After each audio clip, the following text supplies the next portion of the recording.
Assalamualaikum warahmatullahi wabarakatuh. Perkenalkan, nama saya Ilmi Fitriani. Saya ingin mempresentasikan tentang sistem informasi sumber daya manusia. Pengertiannya, sistem informasi sumber daya manusia merupakan sebuah bentuk interseksi atau pertemuan antara bidang ilmu manajemen sumber daya manusia dengan teknologi informasi.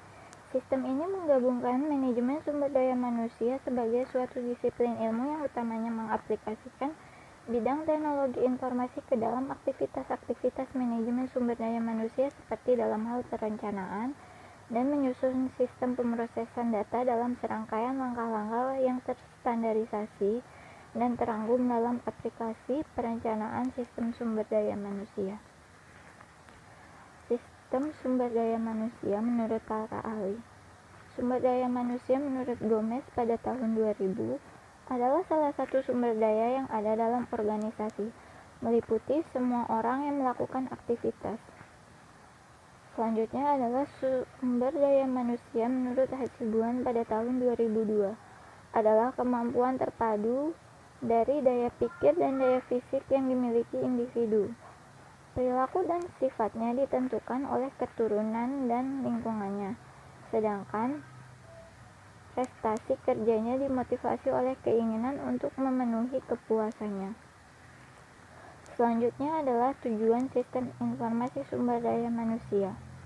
Dalam sistem informasi sumber daya manusia mempunyai dua tujuan utama dalam organisasi, antara lain untuk memenuhi efisiensi di mana data karyawan dan aktivitas sumber daya manusia digabungkan menjadi satu agar supaya lebih strategis dan berhubungan dengan perencanaan sumber daya manusia. Yang kedua, ditinjau dari manfaatnya, sistem informasi sumber daya manusia mempunyai manfaat dalam organisasi, yaitu otomatis dalam sistem pengajian dan aktivitas tunjangan. Selanjutnya adalah karakteristik informasi. Karakteristik informasi yang harus dipersiapkan dalam sistem informasi sumber daya manusia adalah: yang pertama adalah timely atau tepat waktu, yang kedua akurat atau akurat, yang ketiga konsis atau ringkas, yang keempat relevan atau relevan, yang kelima komplit atau lengkap. Selanjutnya adalah fungsi sistem informasi. Sumber daya manusia. Secara fungsi, sistem informasi sumber daya manusia memiliki 4 kegiatan utama, yaitu 1. Pengrekrutan dan penerimaan atau recruiting dan hiring.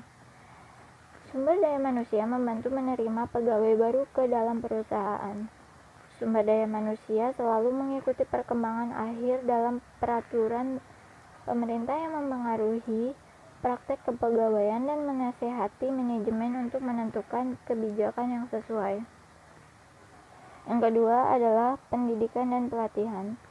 Selama periode kepegawaian seseorang, sumber daya manusia dapat mengatur berbagai program pendidikan dan pelatihan yang diperlukan untuk meningkatkan pengetahuan dan keahlian kerja pegawai. Yang ketiga, manajemen data. Sumber daya manusia menyimpan database yang berhubungan dengan pegawai dan memproses data tersebut untuk memenuhi kebutuhan informasi pemakai. Yang keempat, penghentian dan administrasi tunjangan. Selama seseorang dipekerjakan oleh perusahaan, mereka menerima paket tunjangan. Setelah penghentian, sumber daya manusia mengurus program pensiun perusahaan bagi mantan pegawai yang berhak. Selanjutnya adalah komponen sistem informasi sumber daya manusia. Komponen sistem informasi sumber daya manusia terdiri dari sistem input dan output sumber daya manusia serta database sumber daya manusia. Yang pertama, sistem input sumber daya manusia. Sumber data internal dapat terdiri dari dua bagian, yaitu data keuangan yang dapat diambil dari basis akuntansi. Sistem SIE atau Sistem Informasi Akuntansi menyediakan data akuntansi bagi HRIS sehingga database berisi gambaran yang lengkap dari sumber daya personil baik keuangan maupun non-keuangan. Contoh, elemen akuntansi adalah upah per jam, gaji bulanan, pendapatan kotor saat ini, dan pajak penghasilan tahun berjalan.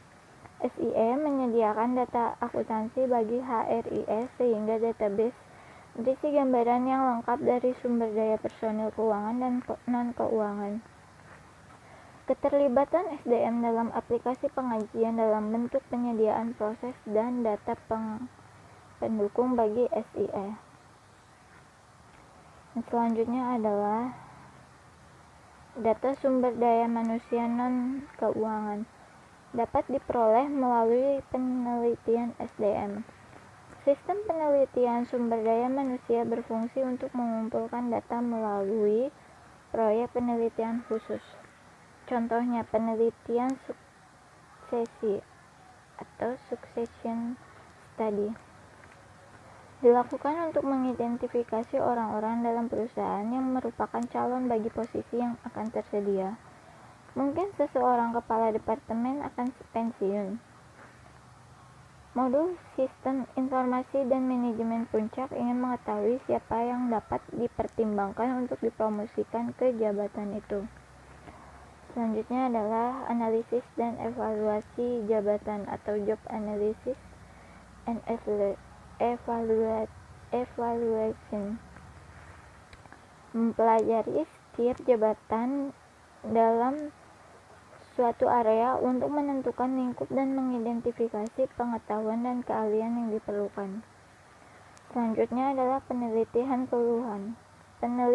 keluhan atau grievance studies. Membuat tindak lanjut atas keluhan yang disampaikan pegawai untuk berbagai alasan. Data riset ini umumnya diperoleh melalui observasi dan wawancara langsung dengan responden survei daftar pertanyaan.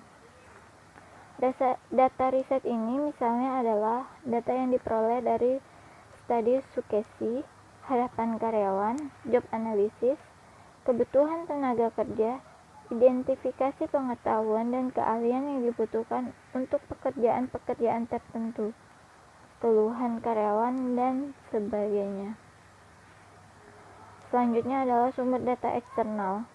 Sumber data eksternal disebut dengan Human Resource Intelligence Data.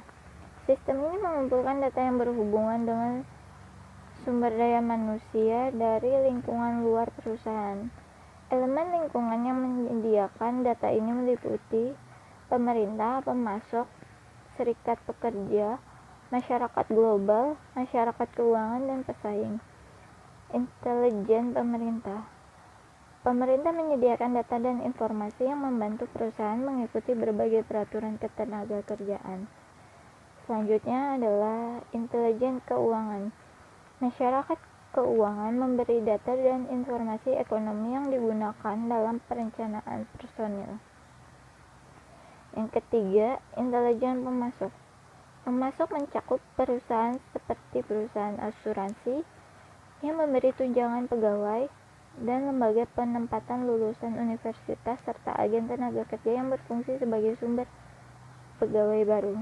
Para pemasok ini menyediakan data dan informasi yang memungkinkan perusahaan melaksanakan fungsi perekrutan dan penerimaan. Selanjutnya adalah intelijen serikat pekerja. Serikat pekerja memberi data dan informasi yang digunakan dalam mengatur kontrak kerja antara serikat pekerja dan perusahaan. Data serikat pekerja yang dibutuhkan misalnya adalah kontrak-kontrak kerja dan serikat pekerja. Data pemerintah berupa aturan-aturan pemerintah tentang ketenagakerjaan, misalnya upah minimum regional dan tunjangan hari raya. Sumber data lulusan universitas dapat dilakukan dengan menghubungkan sistem informasi SDM dengan situs alumni universitas-universitas yang ada. Sumber data bursa tenaga kerja dapat diperoleh dari agen-agen penyedia tenaga kerja. Selanjutnya adalah intelijen masyarakat global. Masyarakat global menyediakan informasi yang menjelaskan sumber daya lokal seperti perumahan, pendidikan, dan rekreasi. Informasi ini digunakan untuk merekrut pegawai dalam skala lokal, nasional, dan internasional, dan untuk mengintegrasi pegawai yang ada ke dalam komunitas lokalnya. Selanjutnya adalah intelijen pesaing. Dalam industri tertentu yang memerlukan pengetahuan dan keahlian yang sangat khusus, seperti industri komputer, sering terjadi perpindahan pegawai dari suatu perusahaan ke perusahaan lain.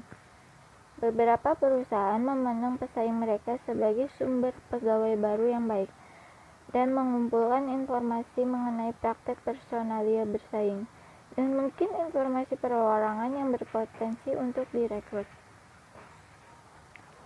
Selanjutnya adalah sistem output sumber daya manusia. Berdasarkan data output, pemakai HRIS biasanya menerima output dalam bentuk laporan periodik dan jawaban atas database queries. Model matematika digunakan dalam beberapa hal dan ada yang menggunakan sistem pakar. Selanjutnya adalah perangkat lunak HRIS. Perangkat lunak sistem output yang digunakan oleh perusahaan HRSP kadang berbentuk siap pakai atau periwitan yang dibeli dari pemasok perangkat lunak atau kadang dikembangkan sendiri oleh perusahaan.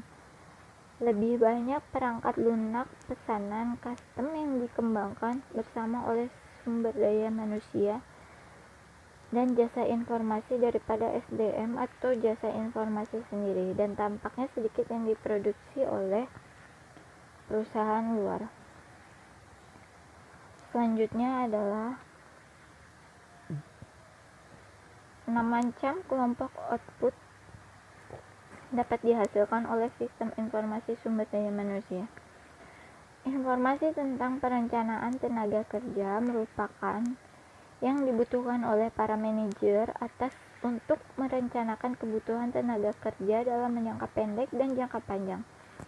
Informasi ini meliputi informasi untuk analisis perputaran tenaga kerja dan perencanaan tenaga kerja itu sendiri. Informasi tentang pengadaan tenaga kerja atau rekrutmen merupakan informasi-informasi yang dibutuhkan untuk pengadaan tenaga kerja secara eksternal dan internal. Informasi ini diantaranya adalah informasi pasar tenaga kerja, penjadwalan wawancara, perekrutan, dan analisis rekrutmen. Yang ketiga, informasi-informasi tentang pengelolaan tenaga kerja merupakan informasi yang dibutuhkan untuk mengelola sumber daya manusia di dalam organisasi.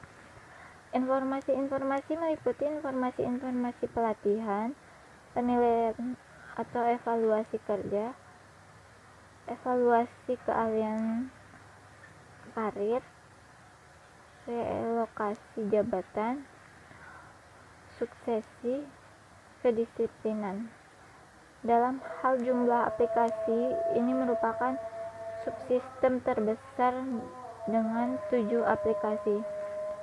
Informasi-informasi tentang kompensasi meliputi informasi tentang pengajian dan kompensasinya yang meliputi kehadiran dalam jam kerja, perhitungan gaji dan bonus, analisis kompensasi dan perencanaan kompensasi. Yang kelima, informasi-informasi tentang benefit yang diterima oleh karyawan. Benefit berbeda dengan kompensasi.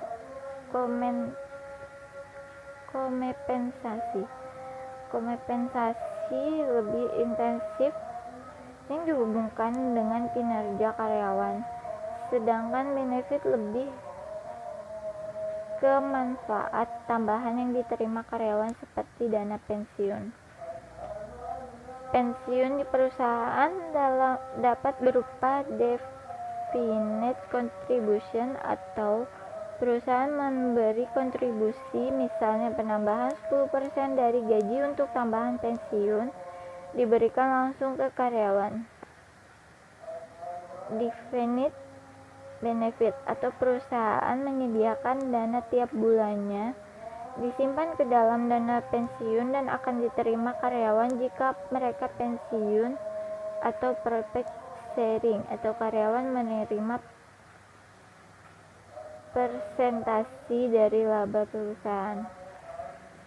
Yang keenam, informasi tentang lingkungan kerja. Informasi ini berhubungan dengan keluhan-keluhan, kecelakaan selama kerja, kesehatan karyawan, dan lingkungan kerjanya. Berbagai aplikasi ini membuat HRIS tetap berjalan. Pelaporan kebijakan dan praktek personalia perusahaan kepada pemerintah. Yang terakhir adalah database sumber daya manusia. Meningkatnya kerumitan masalah yang berhubung dengan personil disebabkan oleh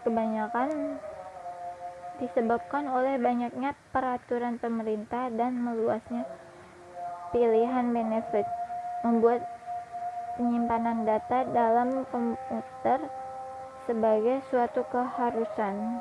Bagi database SDM berbasis komputer, tersedia beberapa alternatif dalam hal isi, lokasi, dan manajemen pemasukan data.